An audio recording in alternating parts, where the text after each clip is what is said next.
Segundo a Organização Mundial de Saúde, cerca de 700 mil pessoas morrem por suicídio a cada ano.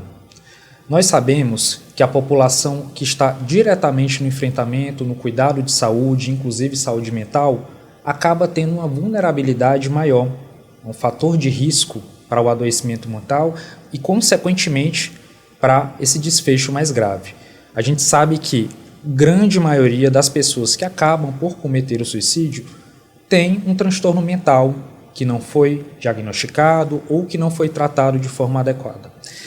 Dentro desse contexto, a gente vai discutir hoje, no nosso episódio do podcast, como está o panorama da saúde mental, dos profissionais de saúde, da população em geral. Então, levar tanto esse aspecto do profissional de saúde, mas também da população em geral, para a gente poder discutir hoje aqui com os nossos convidados. Me chamo Felipe Santana, sou médico psiquiatra, também sou médico fiscal pelo Conselho Regional de Medicina.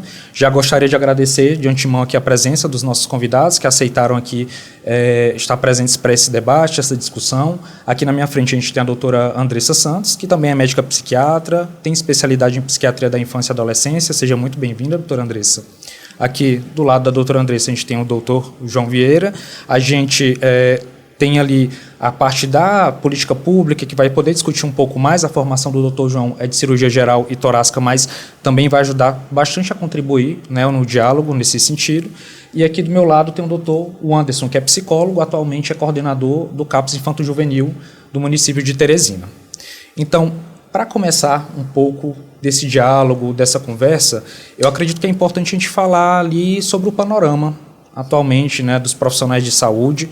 A gente sabe que muitas das vezes os profissionais de saúde, isso incluindo médicos, psicólogos, enfermeiros de outras áreas, eles estão ali submetidos à carga de trabalho exaustiva. Então, são plantões longos, ali é o contato com sofrimento intenso, né? Então, às vezes as condições de trabalho também são precarizadas. E a gente tem aquela ideia de que o profissional de saúde, o médico, ele tem que estar disponível o tempo todo, né? Então, como se ele não fosse vulnerável. Então, isso acaba piorando ainda mais, né, associado a esses fatores de risco. Então, a gente começa a observar que o médico também sente, também adoece, também precisa de apoio. E aí, tomando com base esse contexto, né, eu gostaria de começar com você, doutora Andressa, perguntando por que a gente ainda tem tanta dificuldade em reconhecer a saúde mental em quem cuida. Perfeito, doutor Felipe. Novamente, muito obrigada pelo convite de todos os CRM, todos os convidados aqui presentes, né? Então, vai ser uma troca bem rica entre a gente. Eu acredito que, inicialmente, não nos foi ensinado, nem na nossa formação, nem depois dela, a importância desse autocuidado, desse olhar interior. A gente sempre foi muito condicionado a transformar a vida do outro, a melhorar a qualidade de vida do outro, e esquecendo muitas vezes dos nossos limites e da nossa própria qualidade de vida. Para você ter uma noção, saiu um estudo recente que mostrou que em todas as faculdades de medicina do Brasil se falou apenas por 6 horas da importância do estilo de vida e da qualidade de vida para o bem-estar, para a saúde. Ou seja, nossa saúde ainda é muito voltada para a parte ali de tratamento medicamentoso, da consequência do problema e não da prevenção. Juntamente a isso, doutor Felipe, eu acredito que o excesso de cobranças, a carga horária extenuante de trabalho, as necessidades financeiras que muitas vezes são crescentes e a falta desse autocuidado mesmo. A gente não aprendeu durante a nossa formação a regular nossas emoções, a ter momentos de pausa, a cuidar dos hábitos. A gente sempre se preocupou muito ali com a parte da doença e do tratamento medicamentoso. E esqueceu muitas vezes da prevenção e da prevenção com o nosso paciente zero, que deve ser primeiro nós mesmos. Sim, com certeza. E aí você trouxe um ponto que às vezes acaba sendo muito batido, a questão da prevenção, só que quando a gente vai olhar, né, com as pessoas que estão ao nosso redor, não só pacientes, mas família, comunidade, esses pilares, esses pontos mais básicos da prevenção, muitas vezes eles são deixados à margem, né, por conta dessas questões que você já trouxe, né, trabalho, demandas. Então, aquela questão do sono adequado, da alimentação, da atividade física, que são coisas que a gente tem conhecimento, muitas vezes acabam sendo deixadas realmente de lado. E aí, agora eu queria já puxar um pouco a palavra para o Dr. Wanderson, porque atualmente você é coordenador, né, de um serviço, Centro de Atenção Psicossocial Infanto-Juvenil, e a gente sabe que dentro do trabalho, muitas vezes, existem pressões ali que acabam gerando um adoecimento, né? Às vezes não necessariamente o trabalho vai gerar aquilo, mas, enfim, são circunstâncias que acontecem ali que podem contribuir, ser fatores de risco, né, para um adoecimento mental. Então, você como coordenador, Wanderson, como é que você observa ali dentro, né, das pessoas que trabalham no serviço, o que pode ser feito, quais são ali as experiências que você pode trazer para transformar essa cultura de cuidado dentro ali do ambiente de trabalho? Pronto. Queria saudar aqui, né, os meus colegas aqui na mesa, né, no nome do Dr. Felipe, e agradecer mais uma vez a oportunidade de estar juntos falando de uma temática que é tão importante, né, e fundamental não só no mês de setembro, mas a todo momento, né, assim que a gente tem a oportunidade sempre de colocar em pauta essa questão. E aí, trazendo um pouco dessa perspectiva do que você coloca, né, desse sofrimento psíquico atrelado ao trabalho e num ambiente de trabalho que muitas vezes tem demandas, que são demandas aí intensas de sofrimento psíquicos, que têm vulnerabilidades, inclusive sociais, que trazem ali, de alguma forma, um certo sofrimento que muitas vezes, de imediato, a gente não consegue ali dar algum tipo de solução prévia, né? É claro que os profissionais também, de alguma forma, vão ser afetados com essas situações. E aí, eu, enquanto coordenador, sempre procuro, né, junto desses técnicos ali que estão atuando de forma diretamente com essa demanda, a observar mesmo quais são as fragilidades que estão ali presentes naquela situação, juntos, né, articular estratégias de cuidado não só para os usuários, mas para a equipe também, de fortalecer esse cuidado no sentido de capacitá-los, mas também de promover um ambiente de trabalho humanizado, né, um ambiente em que a gente consiga fortalecer os vínculos profissionais, para que esses vínculos, inclusive, sejam elos aí de ligação diante de alguma vulnerabilidade que pode existir, né, dentro desse ambiente, que muitas vezes é natural que aconteça, né? Seja um impacto emocional diante de uma demanda que muitas vezes é uma demanda que realmente traz uma certa vulnerabilidade para esse profissional, porque a gente sabe, como a doutora Andressa colocou, o autocuidado ele é muito importante. E aí, quando esse autocuidado ele realmente não está acontecendo da maneira como deveria acontecer, situações específicas podem impactar emocionalmente cada profissional também, a partir das suas próprias demandas. Então, é importante a gente estar atento a isso. E dentro dessas estratégias, num a um realmente estar fortalecendo esses vínculos para que a gente consiga ali, né, direcionar esse trabalho de uma maneira não só efetiva, enquanto êxito funcional, mas principalmente de uma maneira que a gente consiga valorizar cada profissional que está ali dentro daquele ambiente também. Pensar no paciente zero, né, como você falou, doutora Andressa. Então, isso realmente vai ser um fator ali que tanto ajuda na questão da assistência em si, não é isso, como também preza ali pela equipe profissional que está em contato com esse sofrimento. Mas a gente sabe que essa questão de saúde mental, ela não é exclusiva dos profissionais de saúde. Então, é uma coisa que perpassa ali a sociedade, né? A gente vê muito isso na prática da assistência, né? As demandas, né? A questão da pandemia que gerou uma reorganização, um aumento de isolamento, aumento ali de uso de substâncias, que gerou um efeito, né, de uma maior incidência, né, de transtornos mentais. Então, e existem peculiaridades também de cada fase da vida, né? Na infância, né? A questão ali de tentar fortalecer os vínculos familiares, ter um ambiente escolar que promova o cuidado, na adolescência com questões de bullying, questões de autolesão, né, associado também a uma prevenção de uso de substância, no indivíduo adulto a sobrecarga que a gente já falou, né, de trabalho, exaustão, e no indivíduo ali de idade mais avançada, questões associadas a isolamento, às vezes sintomas depressivos, declínio cognitivo. Então a gente vê que são muitas questões ali, foram só alguns pontos, né, que cada indivíduo é um ser ali diferenciado.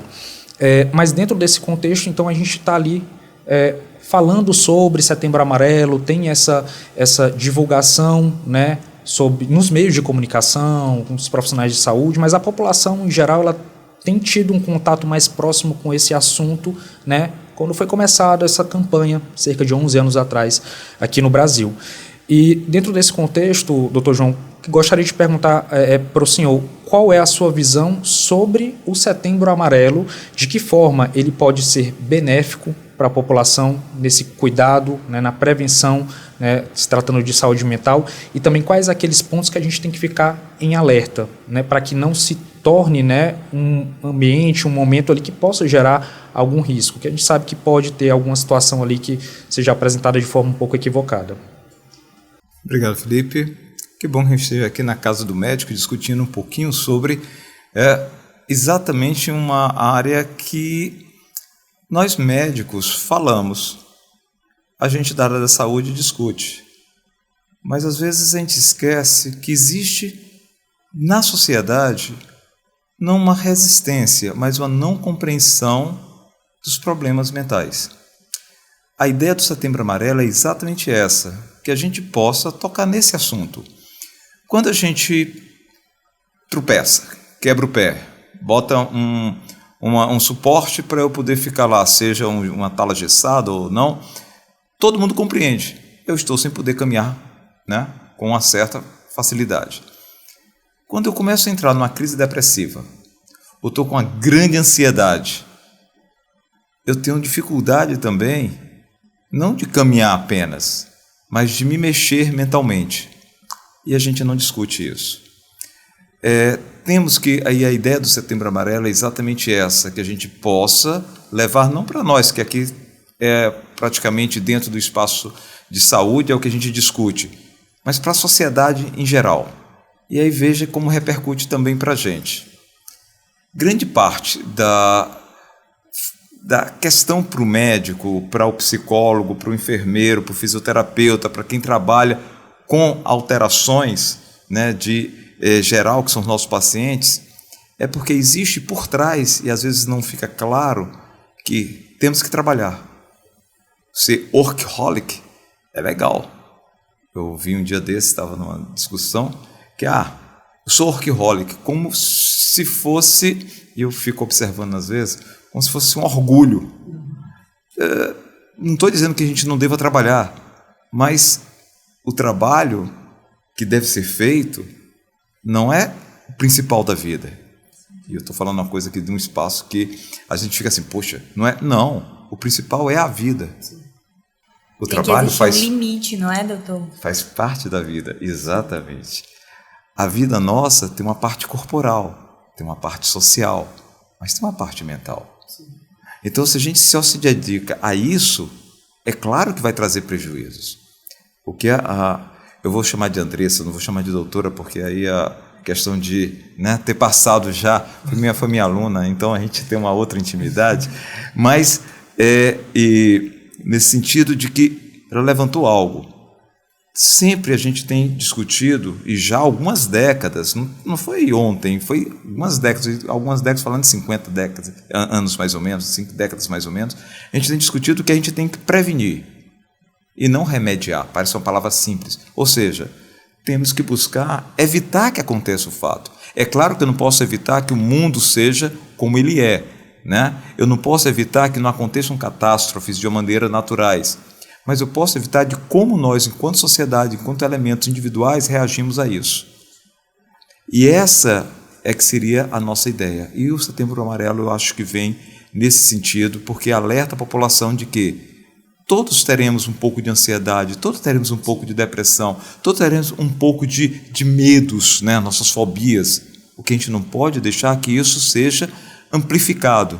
E se a gente conversa nisso de uma forma mais tranquila, fica mais fácil também nós, dentro dos nossos espaços familiares, nós médicos, psicólogos, fisioterapeutas, enfermeiros, trabalharmos com essa situação. É essa que eu vejo a grande vantagem do Setembro Amarelo, não digo tocar na ferida, mas tocar no tema, para que a gente discuta, para que a sociedade mude um pouquinho sobre isso. Porque uma das dificuldades que se tem é exatamente dizer, eu estou com o pé quebrado, vou fazer a concepção, não, os ortopedistas não me desculpem, mas é porque fica lá visível, estou com o pé quebrado, preciso de uma ajuda e eu vou trabalhar com o pé quebrado tal. Eu estou com uma depressão, será que eu vou buscar? Porque eu estou precisando de uma ajuda? Será que eu vou conversar? Será que o colega do lado vai entender que eu estou precisando de trabalhar de um pouco diferente? Porque eu não estou com o pé quebrado, mas eu estou com uma parte da minha não a cabeça em si, mas a minha mente quebrada. Então, isso é interessante a gente discutir. Porque é isso que a gente está precisando. Isso é muito importante que você está falando, doutor João, porque eu sempre costumo falar, né, e aí usando uma expressão muito usual, né, socialmente, que a depressão, muitas vezes, né, principalmente quando se está iniciando um evento depressivo ou ideação suicida, né, dentro de ali, comportamentos que vêm dando alguns sinais, não tem cara, né, mas tem sinais. Existem sinais. Né, e é bem salutar isso que você colocou, porque quando a gente observa alguém que precisa de um cuidado físico, é muito ali, de alguma forma, visível para quem está tanto observando e quem está precisando desse cuidado, o quão importante é ali uma atenção diante dessa realidade. Agora, quando a gente vai levar isso para uma questão mais subjetiva, que é isso aqui que nós estamos tratando hoje, a gente aí já pode pensar nisso com uma sensibilidade maior. Né? E eu sempre gosto de falar que, muitas vezes, as urgências subjetivas, elas devem, aí, de alguma forma, ter uma atenção até maior do que as urgências físicas, principalmente em alguns contextos de cuidado. Né? Porque o impacto que isso tem reflete também nesse autocuidado, não só do físico, mas emocional, que potencializa ali um processo de tratamento, é, assim, exorbitante, né? Só acrescentando que por isso a importância da gente disseminar essas informações, porque muitas vezes os familiares não vão perceber, as pessoas próximas não vão perceber, então é importante essa autopercepção de quem sente, para buscar essa ajuda precoce, porque a gente sabe, né, doutor Felipe, que o quanto antes se busca, reduz a intensidade da crise, a gravidade da crise, a chance de novas crises também. Então é importante esse olhar atento a esse tema.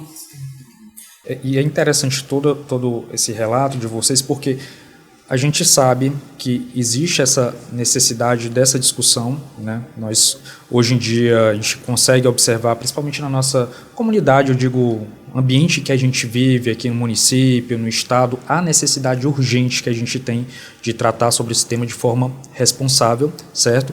E aí, doutora Andressa, você tocou na questão da autopercepção, que é muito importante a gente reconhecer e saber que existe muitas vezes a necessidade de uma busca de ajuda, né? O estigma acaba muitas vezes atrapalhando isso, né? Que foi a questão, né, que você comentou, né, doutor João? E também trabalhar, né, dentro desse contexto aqui da promoção de saúde mental, as redes de apoio, de cuidado, né? Então, muitas vezes a gente não consegue ali no dia a dia observar alguns sinais, mas é importante a gente estar alerta, né, a alguma alteração de comportamento, alguma mudança que possa ali indicar algum sinal também no outro, né, no próximo, para que a gente consiga dar esse suporte, né, para a gente conseguir ter um ambiente ali mais de acolhimento, não de julgamento, né, isso tanto nos nossos ambientes de vínculo pessoal, né, como também nas relações interpessoais no trabalho e em outros ambientes. Acredito que esse seja um ponto também que a gente necessita. Né, porque a importância disso é fácil a gente falar. Exatamente. Difícil é eu entronizar e me comportar dessa forma. O que eu acho importante, eventos como esse podcast, a ideia do Setembro Amarelo, a gente está discutindo, é porque eu falar não muda, mas eu estar o tempo todo alertando faz pequenos despertares. E se eu ficar pequeno despertar dentro do espaço social, e quando eu falo espaço social é exatamente isso. É como você disse, olha, o olhar. Tá, mas o olhar depende de quem? Depende de mim enquanto profissional que alguém me procura, ou depende de mim enquanto profissional que eu estou olhando de maneira ampla para os pacientes ou as pessoas que estão andando ali, até quem está trabalhando comigo, mas principalmente quem vive com a gente, né? Então, esse olhar que precisa ser trabalhado, e para isso tem que mudar. E não é fácil, vamos ser bem tranquilos, porque que bom que a gente possa estar falando de uma maneira mais ampla, de que do mesmo, eu gosto de fazer essa comparação com alguma coisa física, porque do físico a gente já entende, né? Mas vamos entender que é também uma alteração, não é uma bobagem, não é um faniquito do paciente, né? Frescura que está lá, não é isso. E, inclusive, doutor, a gente sabe que os transtornos psiquiátricos, eles acabam interferindo nas funções fisiológicas, então acaba virando físico também, né? Vai ampliar, vai ampliar, como não vai dividir diminuir. a mente e o corpo, tá tudo interligado. Né? E aí é interessante tudo isso que vocês estão colocando também, porque se a gente for para olhar a estatística, né, a Organização Mundial de Saúde colocou que a cada ano mais de 700 mil pessoas no mundo morrem por suicídio. Né, se a gente for trazer essa realidade a nível Brasil, 6,5 mil pessoas a cada 100 mil habitantes morrem também em decorrência do suicídio.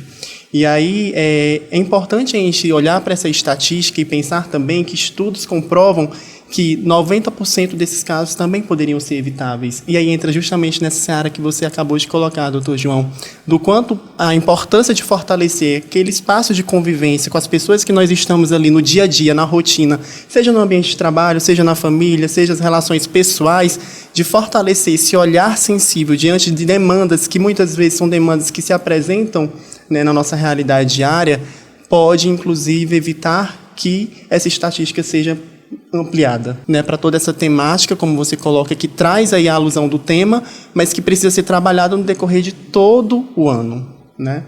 E se você for amplificar as outras alterações mentais, que não decorrem da automorte, eu vou usar o termo que os colegas gostam, tem um grupo de colegas que gostam de usar o automorte aqui no Piauí, que vão direto para o automorte, mas tem aquilo que a Andressa falou, eu posso não seguir uma condição de vida. O que a gente fala? Qual é o bom estado de vida? Ter boas horas de sono, uma boa hidratação, boa alimentação, atividade física regular, bons lugares de amigos para discutir. Quem está com vários transtornos mentais não faz nada disso. Não faz nada disso. Então a gente vai ter, às vezes, um decréscimo, e a gente pode usar o CID como justificativas para as várias situações de morte que às vezes decorrem de situações dessas daí, mas que não se apresentam dessa forma. Né? Não se cuida, se torna um diabético, não se cuida, um diabético começa a piorar e você vai para amputações, não se cuida, das amputações eu vou para situações que eu não tenho mais como recorrer, estou numa sepse, não se cuida, ele vai para óbito. Eu não me cuido, eu vou ficar numa obesidade mórbida, da obesidade mórbida eu tenho todas as complicações, ou seja, quando fala em autocuidado, depende disso. Sim. Então é interessante porque talvez uma estatística dessa acaba se amplificando se eu for fazer um olhar maior. Por isso que a gente tem que realmente discutir e tem que tentar mudar a forma que a gente pensa. Né? Essa é que eu acho mais importante, a gente começar a ver como eu penso, como eu ajo, mas para eu agir eu tenho que mudar o pensamento. Sim. E essa questão aí da prática, né, como você tocou, né, o paciente que ele tem um transtorno mental, que está tendo um prejuízo significativo, ele muitas vezes não vai estar ali com disposição para essa mudança dos hábitos. Então, é muito fácil a gente falar, né? Faça uma atividade física vai ser regular, uma retroalimentação, né? Quanto menos ele faz, mais difícil é ele se recuperar. Exatamente. Se alimente adequadamente, a pessoa não tem condições, ali está numa situação de vulnerabilidade, né? Um ambiente de CAPS tem muito isso, né, o Anderson? Essa questão de a gente observar que as condições, os direitos mais básicos ali não estão ali sendo supridos. Então, isso se tornam fatores de risco muito importantes ali para o adoecimento, né? Se torna uma complexidade muito grande. E dentro disso, doutora Andressa, como é que se comporta a rede, né, de atenção, os cuidados? É suficiente para a população? A gente ainda tem um espaço longo a percorrer? Como é que você observa isso? Eu trabalhei por muitos anos, né, no setor público, inclusive nos CAPs, e a gente vê uma dificuldade muito grande de suprir esse público, né, o Anderson? Sim. Porque só aumentam os casos, as demandas. A gente sabe que muitas vezes, pela quantidade de atendimentos, pelas necessidades serem crescentes, inclusive de rede, como rede, de não pensar só na parte ali do tratamento medicamentoso, mas das terapias, da psicoterapia. Muitas vezes os profissionais estão sobrecarregados, porque existem poucos profissionais ainda pela população crescente, quando a gente vai fazer esse paralelo. E, infelizmente, ainda há muito o que percorrer, não por conta da falta de dedicação dos profissionais. Muitas vezes eles passam um pouco dos seus limites para atender aquela população da melhor forma, mas porque a gente sabe que outros elementos estão em falta. Muitas vezes a gente não consegue a parte medicamentosa como deveria, né? O paciente às vezes não tem acesso as medicações que muitas vezes salvam vidas, ajudam, devolvem a vida ao paciente para ele administrar depois. né? Então, essa é a importância da medicação, é conseguir tirar o paciente da crise. E muitas vezes faltam as medicações, muitos atendimentos para poucos profissionais, dificuldade que os profissionais têm de implementar essas estratégias de prevenção, não só ali na crise, mas e aí, saiu da crise? O que a gente pode fazer para prevenir novas crises? A gente sabe que é um trabalho de formiguinha, mas que existe muito a se percorrer nesse sentido. Essa colocação, Andressa, é importante porque é o seguinte, nós evoluímos muito, né, em poucas décadas. Se a gente for pensar em termos de como a gente... Eu estou entrando de novo na área que é mais de vocês, mas como a gente evoluiu em praticamente 40 anos, o que talvez a gente tenha evoluído nos últimos 200 anos em termos de compreensão das alterações da mente, né? E soluções para isso. E essas medicações, elas ajudam muito nessas situações de crise, em que antes a gente ficava meio sem ter o que fazer. Só que não são tratamentos agudos. Eu não posso entrar com medicação e sumir com ela. Eu preciso de muito tempo. E você não tendo uma regularização de administração, é como se eu não estivesse fazendo nada. Sim. Né? Então, a sua colocação foi interessante, porque às vezes, isso, e falando de rede, e eu vou só me adiantar aqui já, é por isso que a gente hoje pode falar em desmanicomização. Eu não preciso mais ficar com essas pessoas em observação constante dentro de um espaço, né, hospitalar específico, né, para esses pacientes. Alguns ainda precisam, tá? Mas a maioria, se eu tivesse uma estrutura de como manter isso de forma estável, eu poderia trabalhar aonde a gente quer, no espaço da sociedade, onde a gente espera que o paciente possa estar bem administrado nisso, mas precisa da medicação. Né? Então, isso é uma coisa bem interessante, a gente trabalhar nesse sentido, porque até também tem a situação que isso não é só para a doença mental, não, né? A gente tem que pensar, eu vou falar das duas doenças crônicas mais comuns, que é o diabetes e hipertensão. O paciente, estou estável, estou bem, não preciso mais da medicação. Não, não é bem isso. A medicação está aí para estabilizar. Então, às vezes, estou estável, para de tomar, não se... E são tratamentos mais crônicos, né? Sim, quando a gente fala de saúde mental, precisa. Eu sempre brinco assim com os pacientes, principalmente os médicos, eles tendem a ter uma resistência um pouco maior. Mas se o cardiologista dissesse que você tem que tomar medicamentos, vamos supor, por alguns anos, você ia deixar de tomar por conta própria? Não, então, por que o cuidado da saúde mental é negligenciado? Se você não está com a saúde mental em dias, com seu bem-estar, com esse autocuidado, uma hora a conta não vai fechar e você não vai trabalhar como deveria, sua renda vai cair, você vai começar a deprimir, pode acontecer de você não levantar da cama. Então, não é melhor cuidar agora do que evoluir e aí você deixar de fazer tudo que você está fazendo? Então, às vezes, eu acho que é a forma de falar, a gente tentar ter essa escuta mais ativa e empática, não é, doutor? Porque muitas vezes a pessoa não aprendeu aquilo ao longo da vida, ela aprendeu que o certo é produzir, até eu tive um paciente que ele virou doutora porque eu sou uma máquina. Meu corpo é uma máquina. Não é. E não é. A conta uma hora não vai fechar. E a gente sabe que as demandas da sociedade moderna, do capitalismo, nós como seres humanos não somos capazes de dar conta. Não, nosso dinheiro, um exemplo, nosso dinheiro ele não é ilimitado. Então se a gente for nessa onda de iPhone 15, 20, 30... toda hora, o carro novo, todo ano, e a comparação, aonde a gente vai chegar? A gente vai adoecer.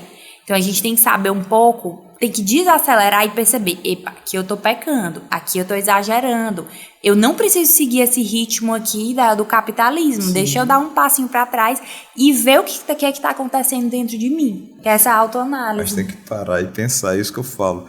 A dificuldade é essa. É que a gente se mete como se a gente estivesse numa grande torrente e você deixa só a torrente se levar e você não está num barco onde você tem um remo e está procurando se direcionar. Essa que é a grande questão.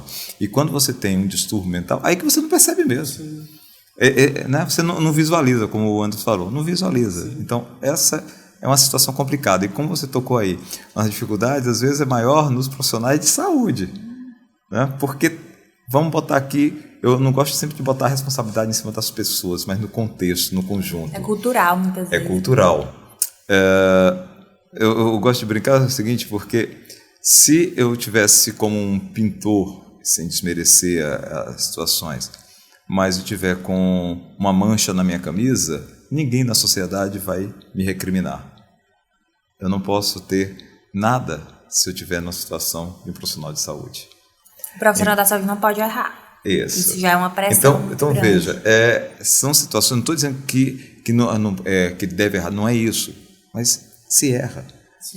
Não dá para citar com a última vestimenta da moda, como você colocou. Eu não posso ter o último. Por quê? Porque tudo tem seus limites. E se a gente for nessa busca desenfreada, se cai para um lado nessa situação, e a outra é uma das questões que a gente tem aqui da má prática na saúde. Né?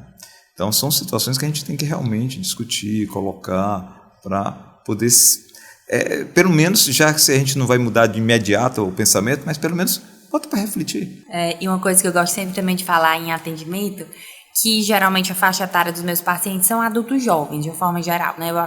Minha especialidade são crianças e adolescentes, mas eu também atendo adultos. E aí eu viro assim, você já viveu aí a expectativa de vida do brasileiro, 80 e poucos anos no máximo, né? A gente pode viver até os 120, sendo bem otimista. Como é que você quer viver daqui pra frente a outra metade da sua vida? Aí ele fica... eu só tenho metade, eu já vivi a metade. E aí, né? Ou um pouco menos da metade aí. Mais da metade, menos. Me perdi. Então, como que a gente vai querer viver nossa vida daqui pra frente? Isso faz uma reflexão. Sim. Porque naquela correria, né? Naquela coisa caótica de não parar e refletir, a gente acha que vai viver pra sempre. E a vida, o cronômetro aqui está passando para todo mundo. Né? Exatamente. E essa reflexão é importantíssima, né? Porque eu sempre gosto de, nas trocas, nas experiências, inclusive de trabalho, né? Com colegas que eu tenho mais proximidade, que eu percebo que está nessa demanda excessiva de responder esse neoliberalismo que a gente tem, né? Aí, culturalmente, de imperar, bora, trabalhe, produza, né? E, às vezes, eu paro e pergunto algo simples, como você questiona nos seus pacientes, né, doutora Andressa? Sim, você está fazendo tudo isso, você tem, né, esse movimento de trabalho, mas com qual sentido? Né? Você tem algum objetivo para estar trabalhando tanto? Tem um objetivo? Se tem, ok. E se for de curto prazo, se for de curto prazo, ok. Uma meta né? objetiva. Mas você quer chegar aonde com isso? Né? Porque, muitas vezes, nesse movimento, né, as pessoas nem percebem que produzir impede que a vida aconteça também no seu sentido, que é o mais, né, importante, que é as relações, que são as trocas, que são o autocuidado, vivenciar coisas prazerosas, né, no dia a dia. Então, assim, essas reflexões são importantíssimas para que as pessoas possam ali estar abrindo esse espaço de cuidado. E o interessante é que muitas vezes nessa carga extenuante de atividades, você não tem tempo de gerir sua vida, nem de gerir, por exemplo, sua parte financeira. Sim. Acha às vezes que precisa de mais, e muitas vezes só precisa parar e organizar e ver onde você deve colocar mais sua energia.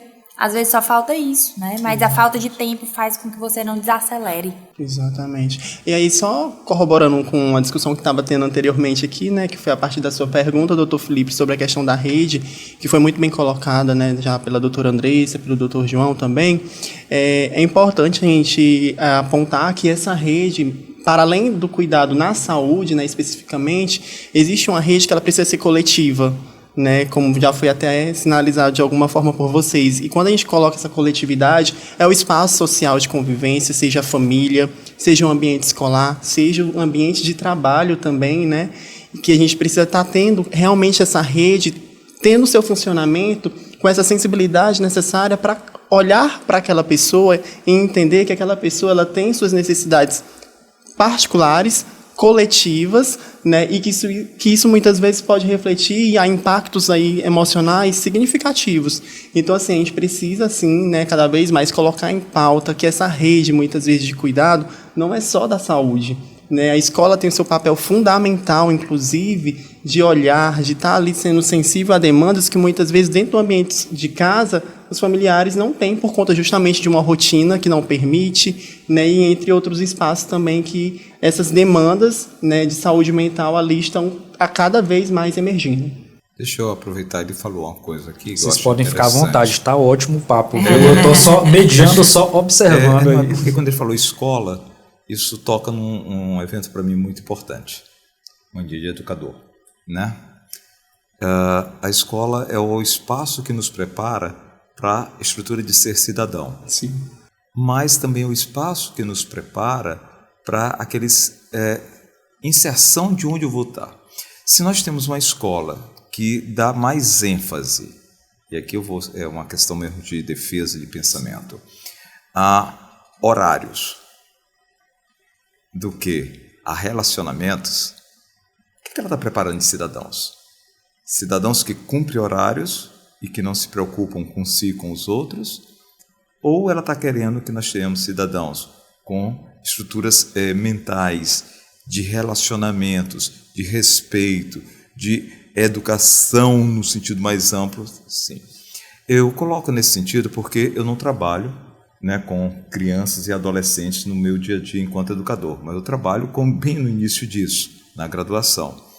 E uma das coisas que a gente tem visto na graduação, especificamente na graduação da área de saúde, é que temos cada vez mais pessoas que estão adentrando esse espaço já com alterações na forma de se manter de relacionamento. E aí a gente começa a se perguntar, mas o que eu tenho que dar ênfase para ele? ênfase no seu cuidado. Claro, temos que ter conhecimentos, beleza, o cognitivo é importante, mas eu tenho que ter o relacionamento com o outro, beleza.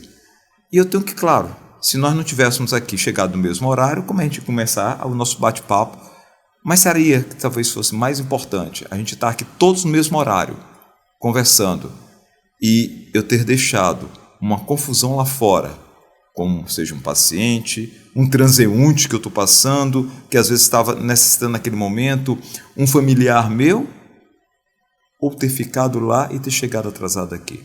Eu estou colocando isso porque quando a gente começa a parar para pensar que a questão de horário único para todo mundo, isso de uma maneira ampla, foi algo que foi introjetado na gente há menos de 300 anos. Nós tínhamos vidas, né?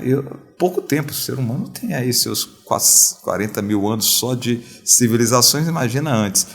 E a gente não tinha isso, cada um tinha os seus espectros, os seus trabalhos, tudo mais. Houve a necessidade da complexidade que nós vivemos, beleza, para que a gente possa ter essa situação, beleza. Só que nós não deixamos de ter os nossos aspectos físicos e mentais. E a nossa sociedade, ela tem que ser montada pela gente, não por ela. Então, quando você fala escola, é uma das coisas que eu gosto sempre de comentar. Como estão as nossas escolas? O que elas estão pleiteando para os nossos crianças, nossos adolescentes, nossos adultos jovens e posteriormente? O que a gente está pleiteando? Uma criança, e aí eu deixo na sua área que é mais precisa, o lúdico é uma das maiores formas de aprendizado que se tem. Estou falando agora como andragogo, mas eu sou pedagogo no sentido. Quanto tempo ele tem de ludicidade? Não é a ludicidade solta, mas uma ludicidade de forma que possa ser retrabalhado e com a convivência do outro, e não um foco só focado que ele chegou naquele horário, ele está cumprindo aquilo ali, não, vamos parar aqui porque tem que fazer isso.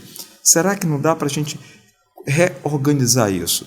É algo que eu gosto de discutir isso porque é uma discussão da sociedade, porque às vezes nos espaços escolares você tenta fazer isso, a sociedade te impede de novo. Então temos que rediscutir na sociedade. E quando a gente diz assim, mas essas pessoas estão tendo alterações, mas é claro. Sim. E vamos botar outra coisa, já que falando de estatística, nós estamos no século das doenças mentais. O século passado foi das doenças oncológicas, o século anterior foi das doenças infecto-contagiosas, né? Na minha área, a tuberculose era uma grande estruturação no século XIX, mas por que é isso? Porque a velocidade da nossa sociedade está aumentando e aumenta cada vez mais. Se a gente não para pensar nessa reorganização, nós vamos ter cada vez mais alterações. Sim. E essas alterações começam no ambiente escolar. Sim, e você tocou num ponto importante, porque realmente hoje nós estamos vivenciando a era da saúde mental, né? Se a gente pode colocar assim, infelizmente, às vezes de um ponto de vista negativo, mas já tem estudos comprovando também, né, doutor João, doutora Andressa, que muito em breve estaremos falando sobre a saúde social também, porque justamente o que está em pauta é isso, o quanto essas relações não estão sendo estabelecidas da maneira como deveriam ser estabelecidas, o quanto esses vínculos estão frágeis, o quanto a nossa capacidade criativa, né, como você tocou no ponto da ludicidade, não vem sendo explorada, né? Se a gente for parar para pensar, quando foi que a gente desenhou pela última vez? A gente só exercia essa capacidade criativa na infância. Mais, né? Sentou no chão para brincar de castelinho. Sim. Né? Montagem de algo que não vai ser nada. Como a gente assim, quando a gente está numa praia, que vocês lá constroem aqueles castelinhos de areia que a água vem e derruba. Pô, mas para quê? Só para brincar. Exato. Essa que é a situação. E você tocou uma coisa que eu tenho comentado, ainda em sala de aula com os alunos, algo que tem alertado para a gente. A sociedade japonesa está acontecendo algo que ainda não se pode dizer causas nem efeitos, mas que sobressai algumas situações. Nós temos já uma população de centenários bastante grande, só que a inter-relação das pessoas é muito pequena. Sim. Então começou a acontecer algo lá que chama-nos a atenção. Muitos idosos que cuidam de centenários cometendo homicídio do centenário e se suicidando porque não tem uma rede social, não é nem de apoio, de vida. Sim. Eles passam a não ter isso aí. Sim. Então, é um alerta, não estou dizendo que isso aí seja algo que esteja crescendo, mas é um alerta para a gente parar e pensar. Né? Parar e pensar porque são situações que não são futuras. A gente estava falando atuais. Então, a gente tem que repensar nisso. Né? O que queremos? Como queremos? E como a gente quer enxergar a saúde mental? Sim. E só um parênteses, Dr. João, só complementando, esses números de transtornos psiquiátricos vêm aumentando, inclusive na infância e na adolescência. Obviamente, a gente não pode falar em uma única causa, até porque é de etiologia multifatorial, mas a gente sabe que os hábitos mudaram muito, como o senhor falou. Excessivas cargas de atividades escolares cognitivas, né, de ter que aprender, tarefa, prova. As crianças e os adolescentes não dormem como deveriam, ficam com exposição excessiva a telas, se alimentam mal e como que o resultado, a equação vai ser diferente que não prejudicar a saúde mental. Não tem como, a física e a mental. Eu tenho muito paciente no consultório com 9 anos e resistência insulínica e diabetes mellitus, doenças que a gente só via no adulto. Mas que aqueles que a gente comentou, a doença mental resvala na doença Sim, física. Não tem como separar. Né? Então não tem.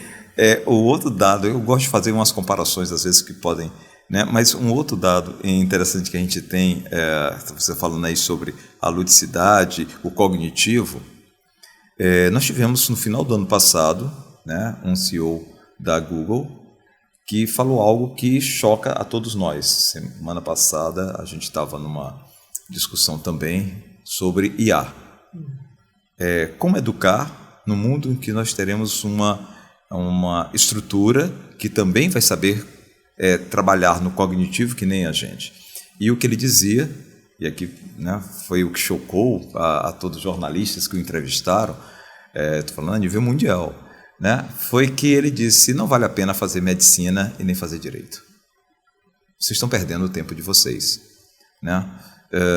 E aí foi o que eu coloquei, o seguinte: estaremos perdendo tempo se a gente estiver apenas trabalhando na forma de fincar a estrutura de coisas rígidas, como apenas o cognitivo de conhecimento mnemônico. Mecânica, né? Aquela coisa mecânica. Agora, se estivermos trabalhando a conectividade, tá? Então talvez tenhamos que recompor a forma das nossas escolas trabalharem.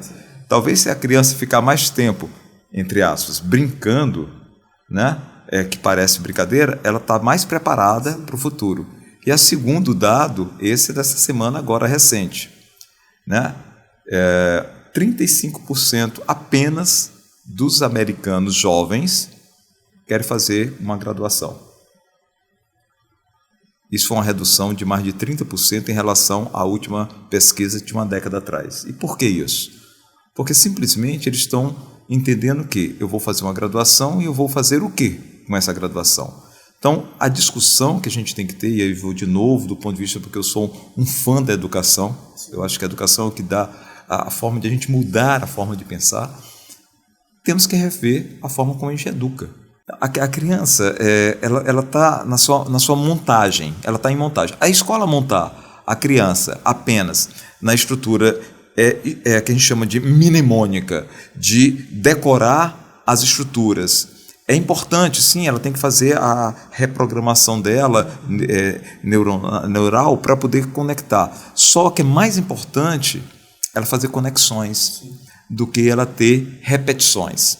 A repetição é importante, mas as conexões são mais. E eu estou colocando essa situação por conta do que eu acabei de comentar com vocês. A inteligência artificial ela veio como um elemento que vai... Veja como tem... Por isso que eu trouxe para esse seio. Nós criamos as máquinas, que o colega estava falando que o meu corpo é uma máquina, nós criamos as máquinas para replicarem as estruturas corporais do humano. Nós criamos a IA para replicar as estruturas mentais do humano. Sim. Então, ao mesmo tempo que a gente está entrando numa sociedade extremamente complexa, que está nos demandando, nós temos algo que vai nos demandar uma competitividade. Se nós ficarmos forçando esses humanos, crianças, adolescentes, a estar numa situação ainda dessa de memorização, repetição, incorporação de elementos únicos. Mas, se eu quero preparar esses que estão aí se montando para o futuro, né, que façam as conexões e que tem a ver com o que a gente vinha discutindo. Sim. Porque é na brincadeira que você faz as suas conexões, é na brincadeira que eu construo minhas amizades, é onde eu vou ter as minhas redes de apoio futuro. E o senhor tocou no ponto perfeito, que eu li um livro recentemente, só trazendo um parêntese, chamado Geração Ansiosa, do Jonathan Haidt, que é um psicólogo americano. E ele falou assim que tá tudo tão controlado o ambiente, e isso é um problema também, a superproteção, que a gente vai hoje em qualquer parquinho e tá sem graça. Porque o parquinho, ele não tem hoje nenhum tipo de risco controlado para aquelas crianças. E isso é um problema também, porque a criança não se arrisca mais. Então ela vive insegura, com medo. Obviamente, a gente não está falando de grandes alturas. A gente está falando principalmente daquele mínimo desafio que, caso a criança se machucasse, não seria grave. Mas é importante trazer esse desafio para a criança, para ela ir desenvolvendo habilidade e superando alguns níveis aí cognitivos, né, e habilidades. Que precisa. A criatividade humana, ela surge na interposição daquilo que não existe.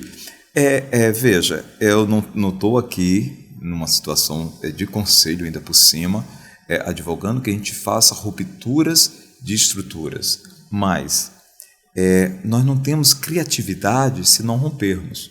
Então é claro que temos que ter controles, a sociedade não pode ficar totalmente na sua estrutura perdida.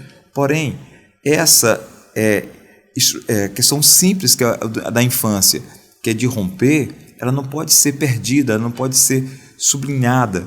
Eu coloco para alguns alunos que é o seguinte, eu dou para eles em algumas situações certa liberdade, mas o que é limitado é isso aqui, o restante é livre, porque essa liberdade que faz com que a gente possa transitar no que é mais humano, que é a gente criar. Então, se a gente não fizer isso, a gente vai ter essa questão da ansiedade, porque a ansiedade é essa. Eu quero estar lá. Você falou do parquinho, é interessante. Crianças que não brincam. Ela fica o tempo querendo uma outra coisa, mas aquilo que lá ela não brinca. Mas isso surgiu delas mesmo ou somos nós que deixamos isso acontecer? E essa criança vai ser um adulto. E detalhe, essa criança vai ser um idoso. Sim. Nós hoje estamos com uma sobrevida muito alta, então eu espero que ele seja idoso. Não estamos no passado em que as pessoas com 50 anos já eram extremamente idosas e estavam já pré-óbito. Elas vão ter uma vida muito mais ampla. E como será ela? E aí que entra de novo. Que bom que a gente tem um Setembro Amarelo para a gente lembrar de todas essas situações. Eu ia comentar justamente isso, né? Porque né? É uma oportunidade que a gente tem de discutir sobre esses temas, né? A gente vê como é amplo, né? Como é ampla a discussão, como é complexa também, né? Então, se a gente dispusesse de mais tempo, né, para poder conversar sobre essas questões, com certeza o diálogo, né, se estenderia, porque são muitas questões mesmo, Dr. João. Esperemos que esse podcast faça com que os colegas que estejam assistindo discutam, que os alunos que estejam assistindo discutam, que a sociedade, de maneira geral, discutam. Sim. Comece a conectar isso aí. Sim. Seja só o plantio aí da semente. Exatamente, que isso, na verdade, é até a função mesmo do podcast, né, dentro do conselho, trazer esse tema, né, para discussão, então servir mesmo como algo que vai instigar, que vai... Eu posso fazer uma conexão? Com certeza. Que bom que esse seja o 18º Afinal de contas, na nossa sociedade, 18 anos é quando a gente sai da estrutura da infância, adolescência e entra na maturidade. Sim. E que podemos estar discutindo um tema desse que traz uma possibilidade de termos uma maturidade para a nossa sociedade enquanto doença mental. É muito bom concluir assim, né, o episódio com esse relato seu, né, Dr. João, que brilhantemente trouxe, assim como os outros convidados, né, as contribuições acerca da discussão desse tema tão relevante. Então a gente está chegando ao fim, né, do episódio do podcast. Espero que essa discussão, né, sobre os cuidados, a prevenção em saúde mental tenha trazido reflexões úteis, né, para você que está assistindo a gente. E eu gostaria de abrir a palavra aos nossos convidados aí para as considerações finais. Pode começar, doutora Andressa. Muito obrigada pelo convite, estarei sempre à disposição aqui na minha casa também. E eu quero deixar a mensagem para a população que está em casa, para não desistir de você, do cuidado do seu familiar, do cuidado de um amigo, porque sempre há chance de melhorar, sempre há chance de fazer diferente. Nada melhor, é uma frase clichê, mas que eu adoro, nada melhor que um dia após o outro. E percebeu alguma alteração de comportamento? Sua rotina começou a ficar diferente? Você está se sentindo muito triste, muito ansioso, sem dormir, sem comer direito, muito irritado? Percebeu muita mudança? Busca ajuda psicológica, psiquiátrica, porque sempre há como melhorar. E somos seres sociáveis, a gente precisa das pessoas, a gente precisa da colaboração das pessoas. Então ninguém está imune de sofrer nenhum tipo de transtorno, nenhum tipo de dificuldade, e a gente tem que buscar ajuda para ter uma vida melhor e para viver muito e viver bem, que é o mais importante. Isso aí. Doutor João? Eu sempre agradeço por estar aqui nos podcasts. A gente também, como membro do Conselho, a ideia é essa, é trazer temas que podemos discutir, não só com os colegas médicos, porque lembrar que o Conselho de Medicina não é para os médicos, é para a saúde da sociedade, fazendo todo um cuidado para que o médico possa fazer isso. Então, que bom que a gente tem esse tema da saúde mental, botemos todos nós para discutirmos que saúde mental é saúde, de uma maneira mais ampla.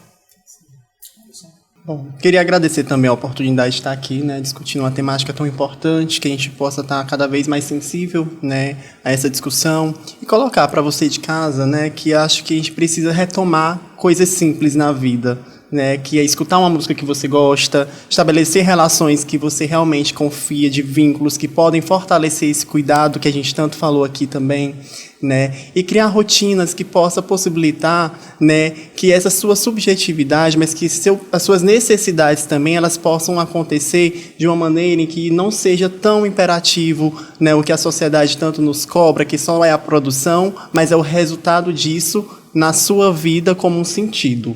Então, colocar para cada um de vocês que nós temos os dispositivos na saúde aí que estão para fortalecer também esse cuidado e que, se precisar, né, busca aquela pessoa que você confia, que a gente está aqui junto também para estar fortalecendo esse elo. Bom, gostaria de agradecer mais uma vez. Muito obrigado pela presença de vocês aqui, por ter aceitado esse convite. Eu acredito que o bate-papo tenha sido muito proveitoso. Eu mesmo fiquei aqui como espectador, né, aprendendo bastante, né, com essa discussão, esse debate, né, que a gente sabe que ainda tem muita coisa, né, a ser discutida enquanto sociedade médica aqui no Conselho, mas voltado realmente ali para a população, tá? Também gostaria de agradecer você pela audiência, lembrando que também você pode entrar em contato conosco pelo nosso número do WhatsApp ou fazer uma visita aqui diretamente na sede do Conselho, certo? Também siga a gente nas redes sociais, o canal do CRM no YouTube e também no Spotify. Até a próxima!